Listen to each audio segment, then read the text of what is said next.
Assalamu alaikum. Good evening, and I think good morning somewhere right now, and good afternoon for me because we have afternoon right now. Ladies and gentlemen, যে খবরটা বা তথ্যটা share করতে চাই আপনাদের সাথে খুবই ইম্পর্ট্যান্ট বাংলাদেশি মানুষের জন্য, পার্টিকুলারলি বাংলাদেশি যারা ভিকটিম, যারা লুটপাটকারী বা লুটেরাদের দ্বারা ভিকটিমের শিকার। I am one of them definitely. Banking খাতের কথাই বলছি আমরা। সো এটা এদের জন্য একটা দুঃসংবাদ মানে আসছে আমেরিকা থেকে, যা আসলে আমরা এটা ভাবি না, কেননা এই জিনিসটা ডিরেগুলারাইজ করা হয়েছিল প্রেসিডেন্ট ট্রাম্পের ফার্স্ট টার্মে।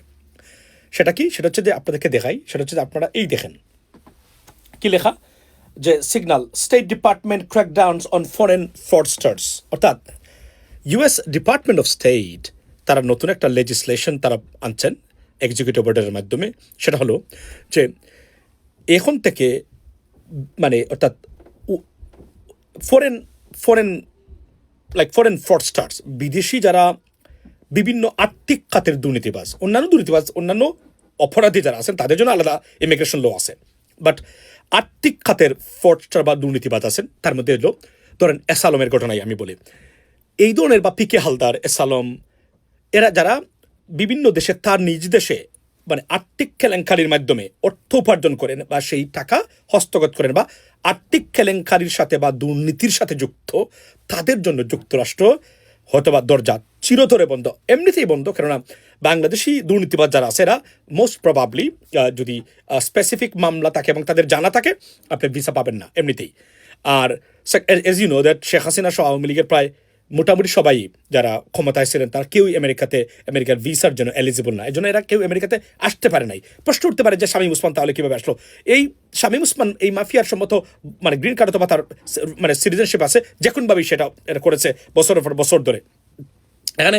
সো এই যে এই লটার মাধ্যমে অর্থাৎ দুর্নীতিবাজ বা এই লুটপাট বাংলাদেশিদের, কেন আমি বাংলাদেশের কথাই আনছি, এটা শুধু বাংলাদেশিদের উদ্দেশ্যে করা হয়েছে তা না, এটা করা হয়েছে সব ফ্রডস্টার বা দুর্নীতিবাজ যারা আছে তাদের জন্য।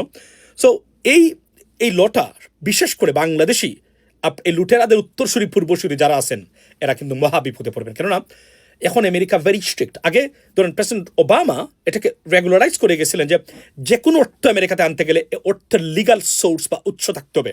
সেটা প্রেসিডেন্ট ট্রাম্প এসে ডিরেগুলারাইজ করে ফেলছিলেন উনার ফার্স্ট টার্মে যখন উনি ক্ষমতা আসেন 2016-এ।